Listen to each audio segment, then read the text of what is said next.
students, how are you? Welcome back to video number 8 of lesson number 2. We are not afraid to die if we can all be together. जब लेखक 5 बजे सो करके उठता है तो वह इस बात की जानकारी करता है कि शायद वो टापू पीछे छूट गया और वह पाल जो उन्होंने नाव पर छोड़ा था अब इस लायक नहीं है कि वह पश्चिम की ओर से आती हुई हवाओं का सहारा लेकर के वापस हो सके। उससे आगे क्या होता है? एट दैट मोमेंट, उसी क्षण,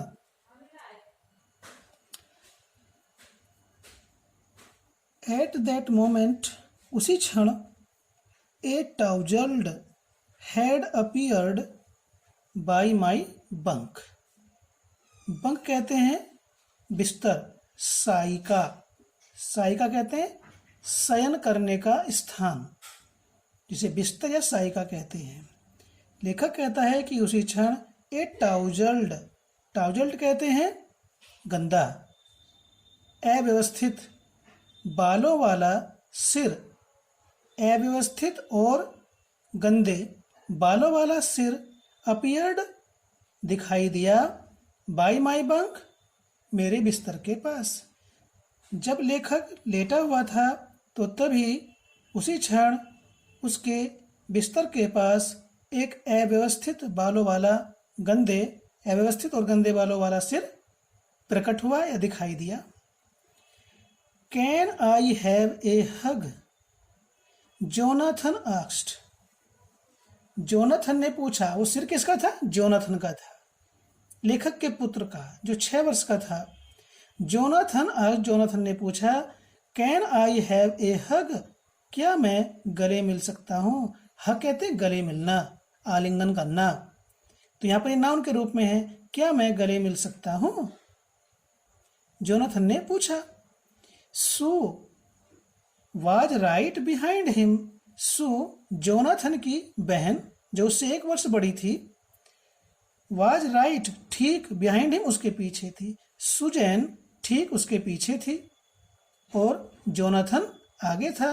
और जोनाथन ने उस अपने पापा के बिस्तर के पास आकर के पूछा, क्या मैं आपसे गले मिल सकता हूँ?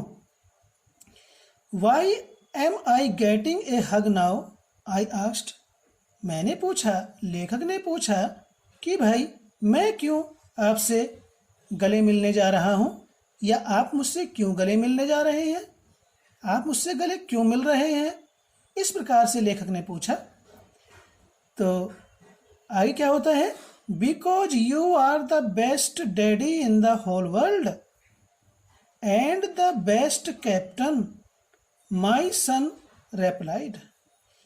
जब लेखक ने जोनाथन से पूछा, भाई तुम मुझसे गले मिलने क्यों जा रहे हो, तुम मुझसे गले मिलना क्यों चाहते हो, तो जोनाथन ने उत्तर दिया, मेरे पुत्र ने उत्तर दिया, लेखक ने कहा कि मेरे पुत्र ने उत्तर दिया, क्योंकि, बिकॉज मीन्स क्योंकि, you are the best daddy in the whole world, कि संपूर्ण संसार में, इस सारे संसार में तुम सबसे अच्छे पिता हो, एंड द बेस्ट कैप्टन, और तुम सबसे अच्छे कप्तान भी हो। इसलिए जोनाथन कहता है कि मैं आपसे गले मिलने जा रहा हूं या आपसे गले मिलना चाहता हूं, मुझे आपसे प्यार आ रहा है, क्योंकि आप सब ने मिलकर के हमारी आपने जान बचाई, इसलिए आप संसार के अंदर सबसे अच्छे डैडी हो और सबसे अच्छे कप्तान भी हो। Not today John, I am afraid. लेखक ने कहा, जॉन आज नहीं, आज गले नहीं मिलते। I am afraid, I am afraid means I am sorry, मुझे खेद है कि मैं आज आपसे गले नहीं मिल सकता हूँ John. Why you must be sad Sue in a matter of fact voice. Sue ने कहा, in a matter of fact voice का मीनिंग है, वॉइस मीन्स तो आवाज, in a matter of fact means है भाव रहित, भाव शून्य आवाज में, in an unemotional voice, in an unemotional voice, भाव रहित आवाज में सू ने कहा, क्यों क्यों क्यों नहीं, यू मस्ट बी, तुम तो संसार में निश्चय ही सबसे अच्छे पिता हो और सबसे अच्छे कप्तान भी हो। तो सू भाव रहित आवाज में कहती है कि क्यों अपने डैडी को, तुम तो निश्चय ही संसार के अंदर सबसे अच्छे डैडी हो और सबसे अच्छे कप्तान भी हो। तुम निश्चय ही हो, यू मस्ट बी, तुम निश्चय ही हो सबसे अच्छे डैडी और सबसे अच्छे कप्तान भी। यू फाउंड द आइलैंड, तुमने, फाउंड मीन्स पाया या खोजा, तुमने टापू को खोज लिया। इस तरह से बातचीत चलती है और सू कहती है वार्तालाप के दौरान कि तुमने तो टापू खोज लिया। What? I shouted. लेखक ने चिल्लाकर कहा, क्या? It is out there in front of us, they chorused. उन्होंने, उन दोनों ने साथ साथ कहा, मिलकर कहा, एक सुर में कहा, It is out there, ये है वहां, in front of us, हमारे सामने। इशारा करते हुए ने कहा, उन्होंने कहा, दोनों ने एक साथ मिलकर के कि ये है वहां हमारे सामने, इशारा करते हुए। As big as a battlefield, battlefield कहते हैं, सॉरी बैटलशिप, बैटलशिप कहते हैं युद्धपोत। यह युद्धपोत जैसा बड़ा है, जितना युद्धपोत बड़ा होता है उतना ही ये टापू बड़ा है, कि ये टापू युद्धपोत जितना बड़ा है। उन दोनों ने, सू और जॉन ने मिलकर के कहा कि ये वहां हमारे सामने है और युद्धपोत जितना बड़ा भी है।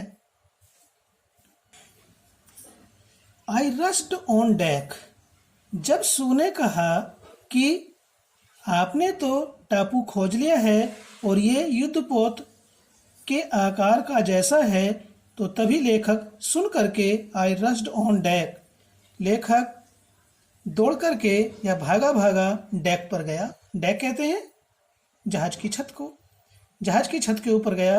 एंड गेज्ड विद रिलीफ, और राहत की सांस लेते हुए एक टक देखा, टकटकी लगा करके देखा। Gauge means looked फिक्स्डली,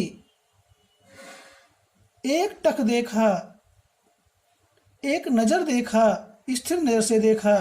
with relief, राहत की सांस लेते हुए। At the stark outline of Ile Amsterdam, Ile Amsterdam उस टापू का नाम था जो उन्हें दिखाई दे रहा था, जिस पर वे आश्रय लेते। स्टार्क मीन्स क्लियर, स्पष्ट, आउटलाइन मीन्स तट, तट रेखा।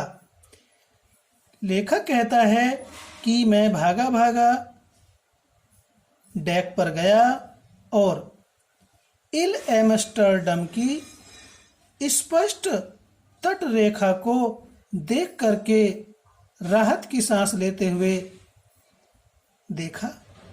लेखक कहता है कि इल एम्स्टर्डम की स्पष्ट तट रेखा को राहत की सांस लेते हुए एक टक देखा, टकटकी लगाकर देखा। इसके बाद क्या होता है? It was only a bleak piece of volcanic rock with little vegetation, the most beautiful island in the world. लेखक आगे कहता है it was only a bleak, bleak कहते हैं ए सुहावना, ए सुंदर, एक सुंदर होता है, एक असुंदर होता है। पीस में टुकड़ा, ऑफ वॉल्केनिक रॉक, ज्वालामुखी चट्टान का, यह केवल ज्वालामुखी चट्टान का एक उजाड़ टुकड़ा था, एक असुहावना भाग था, विद लिटिल वेजिटेशन, जिस पर थोड़ी बहुत वनस्पति उगी हुई थी, ज्यादा नहीं, थोड़ी बहुत, थोड़ी सी। The most beautiful island in the world, और लेखक कहता है कि ये टापू संसार के अंदर सबसे अधिक सुंदर था। फिर क्या कहता है लेखक, वी एंकर्ड ऑफ शोर for the night, for the night, रात्रि को बिताने के लिए हमने समुद्र तट से दूर, समुद्र में ही, उस टापू के तट से दूर समुद्र में ही लंगर डाल करके रात्रि व्यतीत की। लेखक कहता है कि उस टापू से दूर समुद्र तट में ही लंगर डाल करके रात्रि व्यतीत की। यानी लेखक अपने बोट के साथ उस टापू ईल एम्स्टर्डम के निकट आ गया था, बिल्कुल पास में ही, लेकिन उसके तट के किनारे को टच नहीं किया था। तो रात्रि व्यतीत करने के लिए समुद्र में ही तट से दूर लंगर डाल करके उन्होंने रात्रि को व्यतीत किया। क्योंकि रात्रि में तट पर इसलिए नहीं गई क्योंकि कोई हमला होने का डर था। एंड द नेक्स्ट मॉर्निंग, जब अगले दिन प्रातः हुई तो ऑल 28 इनहेबिटेंट्स, इनहेबिटेंट्स कहते हैं निवासी, ड्वेलर्स ऑफ द आइलैंड, उस टापू के ईल एम्स्टर्डम नाम के टापू के 28 निवासियों ने अगले प्रातः को चीयर्ड, हम सबका स्वागत किया, welcomed with happiness, welcomed happily, प्रसन्नतापूर्वक स्वागत किया, as they helped us ashore, जैसे ही उन्होंने हेल्प सहायता की, अस हमारी, अशोर तट पर आने के लिए। जैसे ही उन्होंने देखा भाई कुछ व्यक्ति हैं बोट में, उनकी सहायता चाहिए, तो जैसे ही ईल एम्स्टर्डम के निवासियों ने उनकी उस तट पर आने में सहायता की, तो उस टापू के 28 निवासियों ने उस प्रातः को उनका हर्ष के साथ, प्रसन्नता के साथ स्वागत किया। तो इस प्रकार वे समुद्र की यात्रा के विभिन्न संघर्षों और जोखिमों को झेलते हुए, सामना करते हुए टापू पर आते हैं, ईल एम्स्टर्डम पर, जहां उन्हें राहत की सांस मिलती है। With land under my feet again, my thoughts were full of Larry and Herbie, cheerful and optimistic under the direst stress. लेखक कहता है कि जब वह उस ईल एम्स्टर्डम टापू पर उतरा तो उसने कैसा महसूस किया, इस बारे में वो कहता है, With land under my feet again, again means दोबारा, पुनः मेरे पैरों के नीचे धरती आ गई, पुनः या दोबारा मेरे पैरों, माई फीट मीन्स मेरे पैरों के नीचे, अंडर माई फीट मेरे पैरों के नीचे, लैंड धरती आ गई। My thoughts were full of Larry and Herbie, मेरे विचार लैरी और हर्बी से भरे हुए थे। अब भरे हुए से मीन्स क्या मीन्स है इसका? लेखक कहता है कि वह लैरी और हर्बी के बारे में सोच रहा था। Cheerful and optimistic under the direst stress, वो कहता है कि वह लैरी और हर्बी के बारे में सोच रहा था जो डायरेस्ट स्ट्रेस, अत्यधिक तनाव में भी, under the direst stress, direct means extremely, stress means tension, अत्यधिक तनाव में भी वे खुश और आशावादी, ऑप्टिमिस्टिक होता आशावादी, यानी कि अत्यधिक तनाव में भी वे खुश, चीयरफुल मीन्स हैप्पी, वे खुश एंड ऑप्टिमिस्टिक और आशावादी बने रहे। वे इन विपरीत परिस्थितियों में भी, जहां मृत्यु उनका बार बार आगमन कर रही थी उनके लिए, उनको मौत के मुंह में वो जा रहे थे, तब भी लैरी और हर्बी नाम के जो दो नाविक थे वे खुश और आशावान दिखाई पड़ रहे थे, अत्यधिक तनाव में भी। एंड ऑफ मैरी, लेखक कहता है कि वह मैरी के बारे में विचार कर रहा था, सोच रहा था। मैरी कौन है? लेखक की पत्नी। और वह मैरी के बारे में सोच रहा था। Who stayed at the wheel for those crucial hours. लेखक कहता है कि वह लैरी और हर्बी के बारे में सोच रहा था, जो भारी तनाव में भी खुश और आशावादी बने रहे, और मैरी के बारे में भी सोच रहा था, जो दोज क्रूशियल, उन सभी, क्रूशियल मीन्स नाजुक, संकट में, आवर्स मीन्स घंटों में, जो उन सभी नाजुक घंटों में व्हील पर बनी रही। व्हील पर बनी रही मीन्स व्हील पर रुकी रही, व्हील पर ठहरी रही। तो व्हील क्या होता है ये हमने आपको पहले ही बताया था, नाव को संचालित करने का गोल पहिया। तो मैरी वहां पर संकट के समय में सारे समय रुकी रही, ठहरी रही।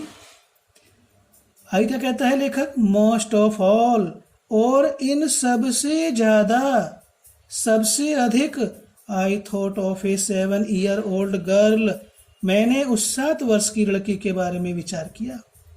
तो लेखक कहता है कि इन सबसे ज्यादा मैं उस 7 वर्ष की लड़की के बारे में सोच रहा था। देखिए, थिंक जो वर्ब होती है ये कंटिन्यूअस टेंस में प्रयोग नहीं होती है। यदि सेंस कंटिन्यूअस में भी आ रहा है तो ये लिखी आती है इंडेफिनिट में ही। तो I thought of A 7 year old girl, मैं उस 7 वर्ष की लड़की के बारे में सोच रहा था। Who did not want us, जो हमें नहीं चाहती थी, जो नहीं चाहती थी कि टू वरी, चिंता करना, अबाउट ए हेड इंजरी, अपने सिर के चोट के बारे में चिंता करने के लिए।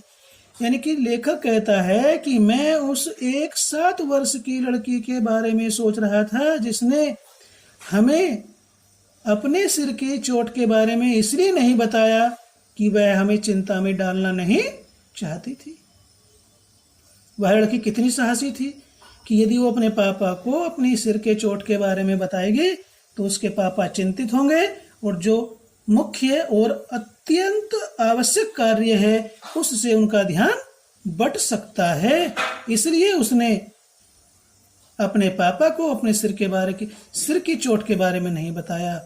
तो लेखक कहता है कि वह उस 7 वर्ष की लड़की के बारे में सोच रहा था, जिसने अपने सिर की चोट के बारे, हेड इंजरी, सिर की चोट के बारे में हमें न बताकर चिंता में नहीं डाला।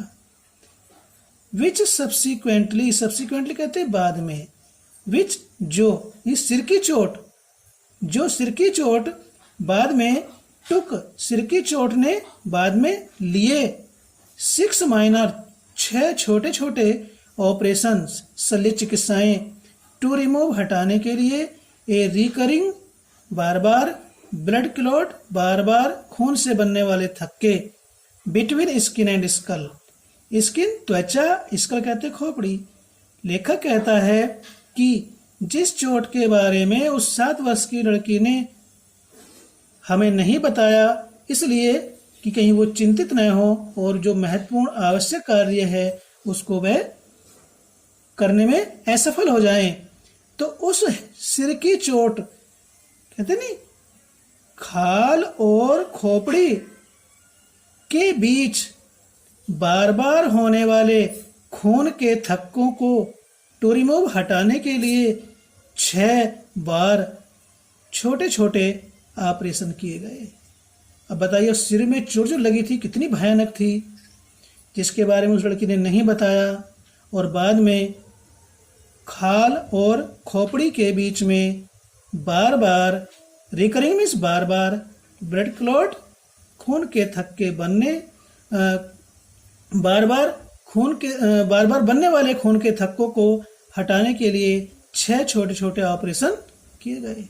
तो इस बात से हम पता लगा सकते हैं कि वास्तव में सिर की चोट कितनी खतरनाक थी। फिर भी उस लड़की ने नहीं बताया। End of A 6-year-old boy, और लेखक कहता है कि मैं उस 6 वर्ष के लड़के को भी याद कर रहा था, के बारे में भी सोच रहा था। तो लेखक कहता है कि उस वो 6 वर्ष के लड़के के बारे में सोच रहा था, who was not afraid to die, जो मरने से भयभीत नहीं था।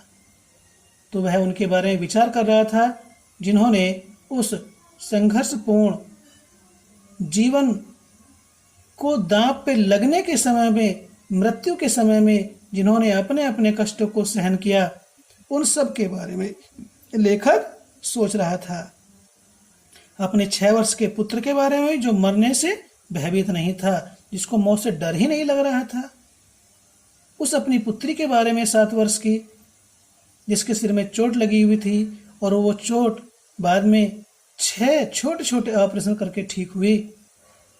उस साहसी लड़के के बारे में, उस साहसी लड़के के बारे में सोच रहा था। अपनी पत्नी के बारे में सोच रहा था जो नाजुक समय में व्हील पर बनी रही। उन 2 लैरी और हर्बी नाम के नाविकों के बारे में सोच रहा था जो भारी तनाव में भी खुश और आशावान बने रहे। इस प्रकार से उनकी साहसपूर्ण यात्रा, साहसिक यात्रा, जोखिम भरी यात्रा पूर्ण होती है और वे सुरक्षित ईल एम्स्टर्डम नाम के टापू पर आराम करने के लिए उतर जाते हैं। इस प्रकार से हमें एक साहस भरी कहानी, रुचिकर कहानी हमने पढ़ी, जो हमें शिक्षा प्रदान करती है कि हमें भी संकट के समय हिम्मत नहीं हारनी चाहिए, बल्कि हिम्मत से काम लेना चाहिए। यदि आपने ये पसंद की तो लाइक करें, कमेंट्स करें, शेयर करें, और यदि अब तक सब्सक्राइब नहीं किया तो सब्सक्राइब भी करें। धन्यवाद।